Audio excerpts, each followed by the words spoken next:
नमस्कार दोस्तों, आप सभी का स्वागत है हमारे YouTube चैनल एग्जाम नॉलेज। तो चलिए फिर आज हम शुरुआत करते हैं। आज का जो टॉपिक है यानी कि करंट अफेयर 3 मई 2026 का करंट अफेयर है। तो आज का जो करंट अफेयर है वो आपके लिए बहुत ही इंपॉर्टेंट है। तो प्लीज़ आप लोगों से रिक्वेस्ट है कि हमारे साथ शुरू से आखिरी तक बने रहिए। ठीक है, अगर हम जो हमारा जो करंट अफेयर है, अगर हम सोर्सेस की बात करें तो हमारा जो सोर्सेस होता है वो द हिंदू और दैनिक जागरण और द टाइम्स ऑफ इंडिया, इन तीन न्यूज पेपरों से ये सोर्सेस एक क्वेश्चन कलेक्ट करके फिर आपके लिए क्लास बनाई जाती है। तो इसीलिए कहते हैं कि ये जो करंट की जो हमारी क्लास होती है वो बहुत इंपॉर्टेंट होती है, क्योंकि तीन तीन न्यूज पेपरों से सोर्सेस इकट्ठा करके आपके बीच ये करंट अफेयर की क्लास जो है वो आती है। ठीक है, तो चलिए शुरुआत करते हैं। जैसे कि हम देखते हैं कि हमारा जो पहला क्वेश्चन है, पहला जो क्वेश्चन है कि प्रतिवर्ष यानी कि हर साल विश्व प्रेस स्वतंत्रता दिवस यानी कि वर्ल्ड प्रेस फ्रीडम डे जो है वो किस तिथि को मनाया जाता है। ठीक है, यानी कि जो वर्ल्ड प्रेस फ्रीडम डे जो होता है वो किस तिथि को मनाया जाता है। अगर हम देखें ऑप्शन की बात करें तो 1 मई, 2 मई, 3 मई, 4 मई। ठीक है, तो अगर हम सही आंसर की बात करें जो ऑप्शन नंबर सी है, ठीक है, यानी कि 3 मई को क्या है कि प्रतिवर्ष जो है हर साल 3 मई को विश्व प्रेस स्वतंत्रता दिवस जो है वो मनाया जाता है।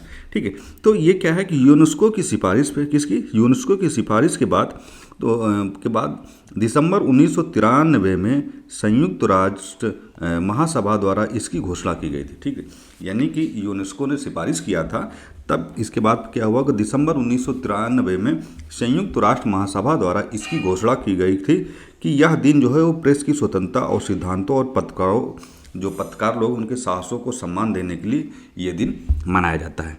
ठीक है, अब बढ़ते हैं। हमारा जो अगला क्वेश्चन है कि हाल ही में नोएडा यानी कि गौतम बुद्ध नगर में उत्तर प्रदेश की पहली अंतर्राष्ट्रीय फिल्म सिटी के पहले चरण का उद्घाटन किसने किया है। ठीक है, यानी कि अभी हाल ही में नोएडा में गौतम बुद्ध नगर जो है वो उत्तर प्रदेश की एक पहली अंतर्राष्ट्रीय फिल्म सिटी है, जिसके पहले चरण का जो है वो उद्घाटन हो गया। तो अगर हम देखें इसमें जैसे ऑप्शन है ए नरेंद्र मोदी, बी योगी आदित्यनाथ, सी राजनाथ सिंह, डी आनंदीबेन पटेल। ठीक है, तो अगर हम इसका सही आंसर की बात करें जो ऑप्शन नंबर सी है, यानी उत्तर प्रदेश के जो मुख्यमंत्री हैं योगी आदित्यनाथ जी ने, उन्होंने क्या किया, इस उत्तर प्रदेश की जो पहली अंतर्राष्ट्रीय फिल्म सिटी है उसका गौतम बुद्ध नगर में के पहले चरण का क्या है उद्घाटन किया है।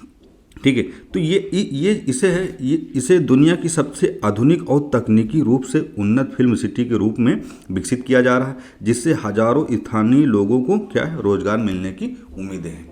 ठीक है, तो ये क्या है, इसे दुनिया की सबसे उन्नति और आधुनिक तकनीकों से लैस और एक उन्नत फिल्म सिटी जो है वो बनाई जा रही है, जिससे क्या हो जो स्थानीय लोग हैं उन स्थानीय लोगों हजारों लोगों की क्या है रोजगार मिलने की उम्मीदें जो हैं वो बढ़ गई हैं। ठीक है, अब हम देखते हैं हमारा जो अगला क्वेश्चन कि भारतीय रिजर्व बैंक यानी कि आरबीआई ने डिजिटल भुगतान को में पारदर्शिता और सुरक्षा बढ़ाने के लिए कौन सा डेटाबेस जो है वो लॉन्च किया है। ठीक है, यानी कि आरबीआई ने क्या किया है कि एक डिजिटल भुगतान में पारदर्शिता यानी कि स्पष्ट रूप से पारदर्शिता और सुरक्षा के मद्देनजर देखते हुए एक कौन सा डेटाबेस जो है जो लॉन्च किया है। ठीक है, तो अगर हम देखते हैं जो ऑप्शन नंबर इसमें है जैसे कि payment gateway, payment repository, digital कवच, ई वॉलेट। ठीक है, तो अगर हम इसमें देखें जो ऑप्शन नंबर बी है यानी कि पेमेंट रिपोजिटरी जो है वो ऑप्शन नंबर बी जो है वो सही है। तो आरबीआई ने क्या किया कि डिजिटल भुगतान में पारदर्शिता और सुरक्षा बढ़ाने के लिए पेमेंट रिपोजिटरी का डेटाबेस को क्या किया है लॉन्च किया है। ठीक, अगर हम देखें तो ऑनलाइन फ्रॉड पेमेंट इकोसिस्टम में विसंगतियों को रोकने के लिए आरबीआई ने केंद्रीय डेटाबेस की जो है वो शुरुआत की है, ताकि हर ट्रांजैक्शन पर बेहतर निगरानी रखी जा सके। ठीक है, यानी कि जो ट्रांजैक्शन होता है उस पर बेहतर निगरानी रखी जा सके। अब हम बढ़ते हैं, हमारा जो अगला क्वेश्चन है कि नीति आयोग द्वारा जारी state energy and climate index 2026 की अगर हम बात करें तो किस राज्य ने, ठीक है, यानी किस राज्य ने क्लीन एनर्जी उत्पादन में शीर्ष स्थान प्राप्त किया। ठीक है, यानी कि नीति आयोग द्वारा ये state energy and climate index 2026 जो जारी की गई है, तो इसमें ये पूछा जा रहा है कि किस राज्य ने क्लीन एनर्जी उत्पादन में सबसे पहला जो स्थान है वो प्राप्त किया है। ठीक है, अगर हम देखें इसमें ऑप्शन की बात करें जैसे कि ऑप्शन है Gujarat, option B Tamil Nadu, option C Rajasthan, option D Karnataka. ठीक है, ये 4 ऑप्शन है। तो अगर हम सही आंसर की बात करें, जो ऑप्शन नंबर सी है यानी कि राजस्थान। ठीक है, तो नीति आयोग द्वारा जो जारी state energy and climate index 2026 जो जारी किया गया है, वो राजस्थान जो राज्य है वो उसने किया है क्लीन एनर्जी उत्पादन में पहला स्थान जो है वो प्राप्त किया है।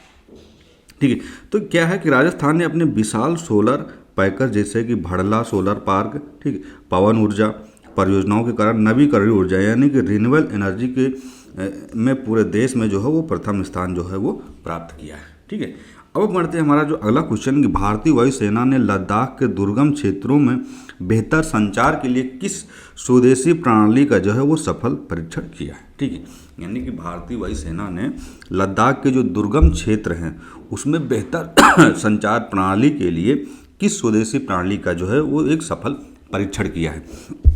तो अगर हम ऑप्शन देखें, option A Vayulink, B Akashvani, C Gagan connect, D Parvat data. ठीक है, तो ये 4 ऑप्शन है। तो अगर हम ऑप्शन की अगर सही आंसर की बात करें, जो ऑप्शन नंबर ए है यानी कि वायुलिंक। ठीक है, वायुलिंक जो है भारतीय वायुसेना ने लद्दाख के दुर्गम क्षेत्र में एक बेहतर संचार प्रणाली के लिए क्या किया कि वायुलिंक एक स्वदेशी प्रणाली है जिसका क्या किया सफल परीक्षण किया है। ठीक है, तो यह एक सैटेलाइट आधारित डेटा लिंक सिस्टम है जो पहाड़ों में अक्सर रेडियो सिग्नल कट जाते हैं। ठीक है, जैसे पहाड़ हैं वहाँ पे क्या होता है रेडियो सिग्नल कट जाते हैं। ठीक है, लेकिन जो वायु लिंक खराब मौसम और ऊंचे पहाड़ों के बीच भी क्या है निरंतर संपर्क बनाए रखने में क्या होगी सक्षम होगी। यानी कि वायु लिंक जो है अगर वो मौसम भी खराब होता है, ऊंचे पहाड़ भी होते हैं, तो वहाँ पर भी क्या निरंतर संपर्क बनाए रखने में क्या है सक्षम होगी। अब हम बढ़ते हैं हमारा जो अगला क्वेश्चन है कि हाल ही में रक्षा मंत्रालय में सचिव यानी कि रक्षा वित्त के रूप में किसने कार्यभार संभाला है। यानी कि रक्षा मंत्रालय में जो सचिव हैं यानी कि रक्षा वित्त, ठीक है, वो कौन शख्स हैं जो भी हाल ही में कार्यभार संभाला है। ठीक है, अगर हम ऑप्शन देखें तो ए गिरिधर अरमने, विश्वजीत सहाय, टी.वी. सोमनाथन, डी राजीव महर्षि। ठीक है, तो ये जो ऑप्शन है यानी कि 4 ऑप्शन है। तो अगर हम देखें इसका सही आंसर होगा तो ऑप्शन नंबर जो बी है यानी कि विश्वजीत जो सहाय हैं वो सही आंसर है। यानी कि रक्षा मंत्रालय में जो सचिव के रूप में जो कार्यभार संभाले हैं वो विश्वजीत सहाय जी हैं। जी ये 1990 बैच के क्या है IDAS अधिकारी हैं। विश्वजीत ने क्या कि विश्वजीत ने 1 मई 2026 को यह पद संभाला है। इससे क्या है कि वो पहले जो रक्षा लेखक यानी महानिरीक्षक CGDA के रूप में कार्य कर चुके हैं। ठीक है, ठीक, यानी कि ये जो विश्वजीत सहाय जी हैं ये पहले रक्षा लेखक महानियंत्रक में थे यानी कि CGDA के रूप में ये पहले कार्य कर चुके हैं।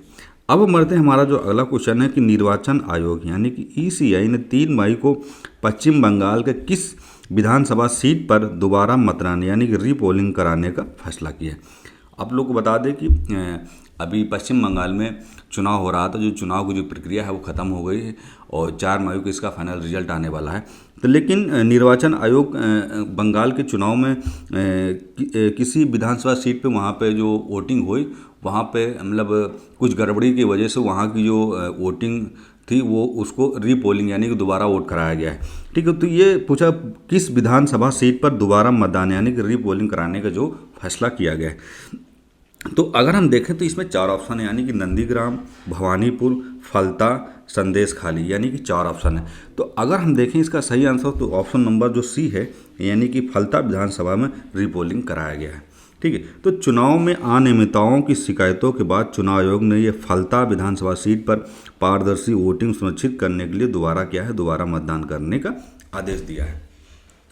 अब हम बढ़ते हैं हमारा जो अगला क्वेश्चन है कि नासा ने हाल ही में, ठीक है, यानी कि नासा ने हाल ही में डेटा के अनुसार बृहस्पति यानी कि जुपिटर के किस चंद्रमा पर ऑक्सीजन की उपस्थिति की जो पुष्टि की। यानी कि नासा ने हाल ही एक डेटा साझा किया है। ठीक है, यानी कि अनुसार अगर हम देखें तो जुपिटर यानी कि जुपिटर के किस चंद्रमा पर ऑक्सीजन की उपस्थिति जो है उसकी पुष्टि की गई है। तो अगर हम देखें गैनीमेड, यूरोपा, कैलुस्टा और लो यानी कि ये 4 ऑप्शन है। तो अगर हम देखें इसका सही आंसर की बात करें जो ऑप्शन नंबर बी है यानी कि यूरोपा जो है, यूरोपा में नासा के हाल ही डेटा के अनुसार जो जुपिटर है चंद्रमा वहाँ पर यूरोपा के ऑक्सीजन उपस्थित की ये पुष्टि की गई है। तो नासा के अंतरिक्ष यान के से मिले नए डेटा से पता चलता है कि यूरोपा की जो बर्फीली सतह है वहाँ पर ऑक्सीजन उत्पादन हो रहा है, जो वहाँ जीवन की संभावनाओं को जो है खोज के लिए एक बड़ी उपलब्धि जो है वो प्राप्त हुई है। ठीक, यानी कि यूरोपा में बर्फीला सतह है तो वहाँ पर ऑक्सीजन का जो है उत्पादन हो रहा है।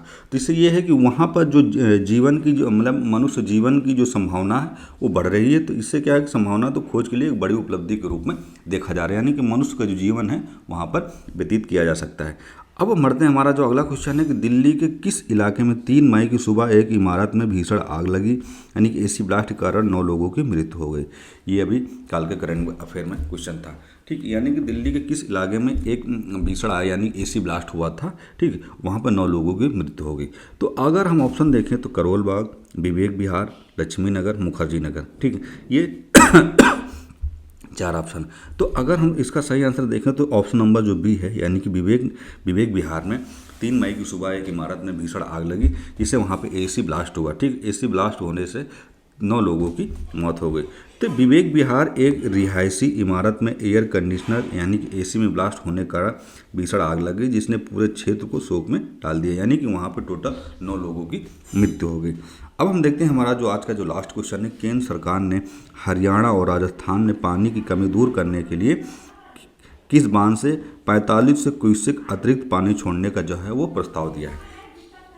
यानी केंद्र सरकार ने हरियाणा और राजस्थान में पानी की कमी होती है तो इसके लिए क्या है कि बांध से 4500 क्यूसेक अतिरिक्त पानी छोड़ने का जो है वो प्रस्ताव दिया है। ठीक, अब अगर इसमें देखें कौन सा बांध है, यानी टिहरी बांध, भाखड़ा ब्यास प्रबंधन बोर्ड यानी BBMB बांध, हीराकुंड बांध या सरदार सरोवर बांध। तो इसमें जो है 4 ऑप्शन है। तो अगर हम सही आंसर की बात करें जो ऑप्शन नंबर बी है, यानी भाखड़ा ब्यास प्रबंधन बोर्ड BBMB जो बांध है वहाँ पर क्या है 45 क्यूसेक जो अतिरिक्त पानी छोड़ने का जो प्रावधान है वो भाखड़ा ब्यास प्रबंधन बोर्ड से किया गया है। ठीक है, तो ये क्यों किया गया? ये भीषण गर्मी और सूखे की स्थिति को देखते हुए BBMB के माध्यम से पंजाब, हरियाणा, राजस्थान को अतिरिक्त जलापूर्ति करने का जो है वो निर्णय लिया गया है। ठीक है, तो आज का जो हमारा करंट अफेयर का जो टॉपिक था फाइनली, यानी कि 3 मई 2026 का जो करंट का जो टॉपिक था वो फाइनली आज कंप्लीट हुआ। तो प्लीज़ आप लोगों से एक रिक्वेस्ट है कि हमारी वीडियो को पूरा देखिए, लाइक करिए, सब्सक्राइब करिए, कमेंट करिए, शेयर करिए। ठीक है, फिर हम मिलेंगे अगली वीडियो के साथ। जय हिंद, जय भारत।